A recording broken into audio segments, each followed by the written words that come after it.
Ecomundo, ojalá 4RD, jueves 26 de noviembre.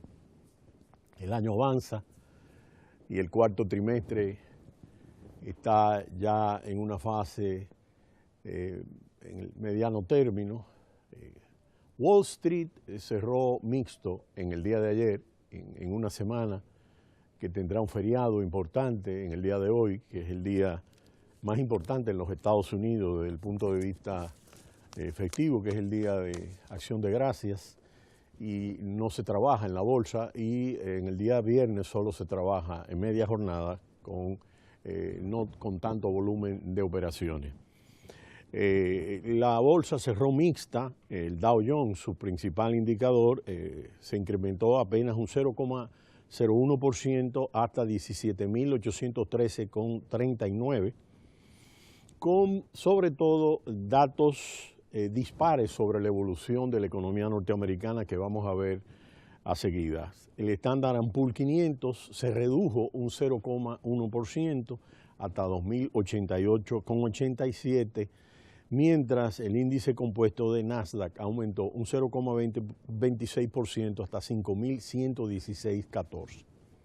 El Departamento de Comercio publicó ayer el dato de que el gasto de los consumidores se incrementó un 1% en octubre, un igual porcentaje que en septiembre, cuando se registró la reducción de incremento más importante desde el mes de enero, y sigue algo inferior a lo que esperaban los analistas, es decir, que prácticamente se mantuvo plano en el nivel de septiembre.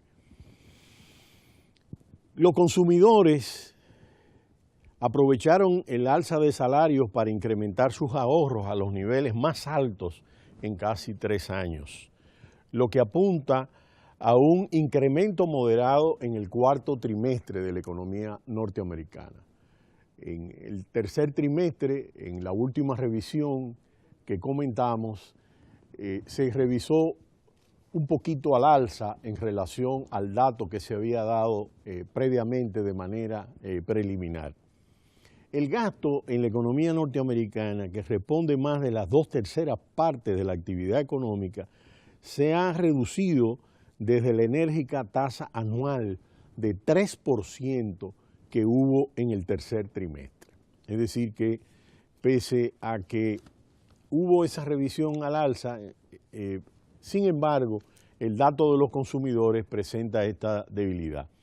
El Departamento de Trabajo, por otro lado, anunció que y estos son aspectos positivos, que las solicitudes semanales de subsidio por desempleo se redujeron la semana pasada en 12.000 y quedaron en 260.000, una reducción mayor de lo que habían pronosticado las estimaciones, y tras una reducción del 0,8% registrada en septiembre y una reducción de 2,1% experimentada en agosto.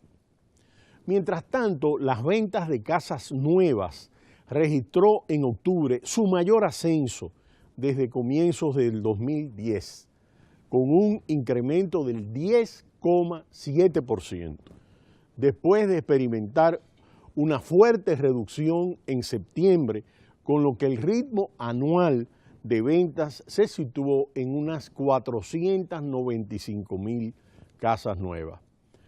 Por otro lado, los pedidos a fábricas registraron un sólido incremento de 3% en octubre, tras una reducción de 0,8% registrada en septiembre y la reducción del 2,1% experimentada en agosto pasado. Es decir, que ahí tenemos indicadores positivos en el término de la reducción del subsidio del desempleo, en las ventas de casas nuevas, y por otro lado tenemos una situación plana en el gasto de los consumidores que es importante destacar. Por otro lado, en el petróleo de Texas y el petróleo Brent de Europa tuvieron pequeñas alzas. En el de Texas subió 0,39% hasta 43 $46.04 y el Brent de Europa 0,10% hasta 46.16. Y el tema fundamental aquí es el incremento de las reservas de Estados Unidos en 1 millón de barriles de petróleo hasta alcanzar 488.2 millones. Estas reservas son reservas nunca vistas en esta fecha en al menos 80 años.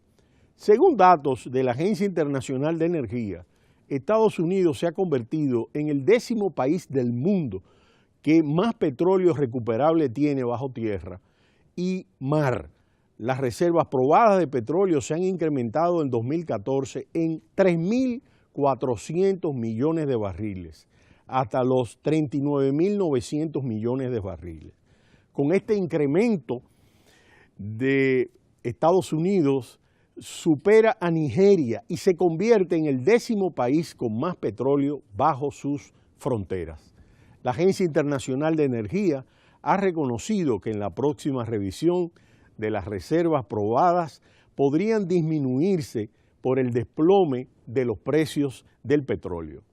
Venezuela sigue siendo el país con más reservas probadas de petróleo por delante de Arabia Saudí y Canadá. La tecnología está permitiendo serios avances en la extracción de petróleo. Y es la técnica del fracking que nosotros hemos explicado y que ahorita veremos una gráfica. Hidrocarburos que hace unos años se consideraban de acceso imposible, ahora son considerados como reservas probadas.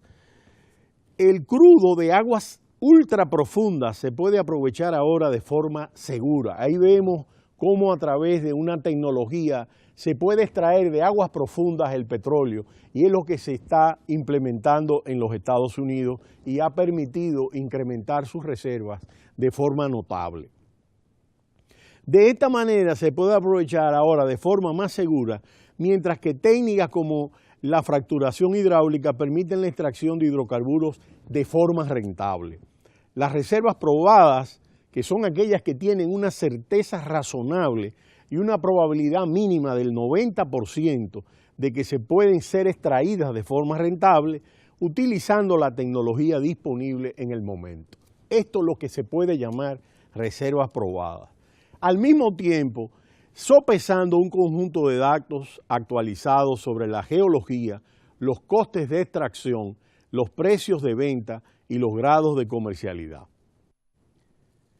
Si nosotros vemos los principales países del mundo que tienen mayores reservas petroleras, el principal país es Venezuela, con 298.000 millones de barriles, es decir, con reservas probadas, que tienen certeza con la tecnología adecuada en el momento. Arabia Saudí tiene 268.000 barriles. Canadá tiene 172.000 millones de barriles, mientras Irán, Irak y Kuwait tienen más de 100.000 millones de barriles. Emiratos Árabes Unidos, Rusia, Libia y Estados Unidos ocupan los puestos restantes de los 10 países con mayores reservas probadas de petróleo. Noruega, que es conocido en Europa por su abundancia de petróleo, ni siquiera entra en el top 20, sino en el 21, y tiene 5.800 millones de barriles de reservas probadas. Esta cantidad es elevada solo si se compara con el número de habitantes de Noruega, que es de apenas 5 millones de habitantes. Es decir, que si nosotros vemos este tablero, es diferente al que existía hace 30, 40 años, donde la concentración del petróleo y de las reservas probadas de petróleo estaba en el Golfo Pérsico. Si nosotros vemos un mapa del Golfo Pérsico, y cómo esa área de influencia a través de la Organización de Países Exportadores de Petróleo jugó un rol como cartel importante en términos de fijación de precios a nivel mundial y ellos controlaban el nivel de producción mundial y de reservas probadas. Es decir, en esa región está Arabia Saudí, Irán, Irak, Kuwait, Emiratos Árabes Unidos, y muy próximo está Rusia, y en el norte de África está Libia. Es decir, que fuera de esos países del Golfo Pérsico, pues tenemos a Venezuela, que está en América del Sur, y tenemos a Canadá, que está en América del Norte, y ahora tenemos Estados Unidos, que en aquel entonces no tenía reservas tan importantes de petróleo y que mantenía reservas fundamentales estratégicas guardadas, reservadas para cualquier conflicto de importancia a nivel mundial. Pero esta tecnología del fracking ha permitido que Estados Unidos tenga una tecnología muy favorable para poder incrementar sus niveles de reserva, y esto ha permitido que los precios del petróleo, es uno de los factores que hemos estado explicando, pues puedan disminuir. Ahora bien, en términos geopolíticos, fijémonos que Venezuela, con esta situación de bajada de precios, se ha colocado en un nivel muy difícil, porque casi el 90% del presupuesto de Venezuela se financia justamente con el petróleo. Y esto ha sido un aspecto muy crítico para la economía venezolana, que acusa índices de inflación de 3 dígitos, una disminución en el ritmo de actividad económica de las más importantes, un nivel de desempleo, de desabastecimiento, y ha tratado, junto con todos los países de la OPEP, de ver cómo se reduce el bombeo para poder incrementar los precios. Esta situación geopolítica va de mano con toda la situación en cuanto a petróleo de la geopolítica en términos conflictivos. Es decir, recordemos toda la invasión de Estados Unidos en Irak, recordemos todo el tema de los conflictos con Irán, y ahora el conflicto con Siria, además del conflicto permanente de Palestina con Israel. Ahora, el reciente derribo del avión por parte de Turquía, del avión ruso, ha venido a agravar la situación del conflicto luego de los atentados del París del 13 de noviembre. Y lo que nosotros estamos viendo en la zona es que las diferencias que existían entre Estados Unidos, Francia, que ha tomado la ofensiva y el liderazgo, y Rusia e Irán, que mantienen una postura de apoyo a Bashar el-Assad, frente a una situación que ya implica, como hemos venido desarrollando, más de 250.000 muertos y una cantidad de desplazados que supera los desplazados de la Segunda Guerra Mundial. Este es un punto muy importante, porque la situación geopolítica ya marca, en el caso de Francia, una disminución, de acuerdo a estimaciones, de un 1% del Producto Bruto Interno, y Francia es la segunda economía de la Unión Europea. Ahora bien, François Hollande ha desarrollado una política inmediata para bombardeo junto a Estados Unidos en la zona de Irak para afectar el Estado Islámico.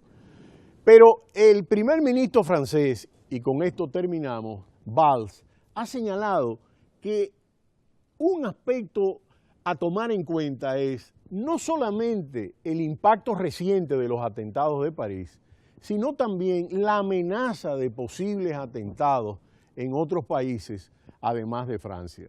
Y este es un hecho que seguiremos evaluando para ver el impacto que tiene esta situación geopolítica en torno a Siria y las diferencias entre el bloque liderado por Estados Unidos, Francia y Alemania, que ahora le acaba de dar un espaldarazo a François Hollande para sustituir los soldados franceses en Mali. Vamos a continuar observando estos detalles y cómo se relaciona con el ritmo económico. Pero será hasta mañana cuando volveremos en Ecomundo, ojalá 4RD. No le cambie, cita cultural.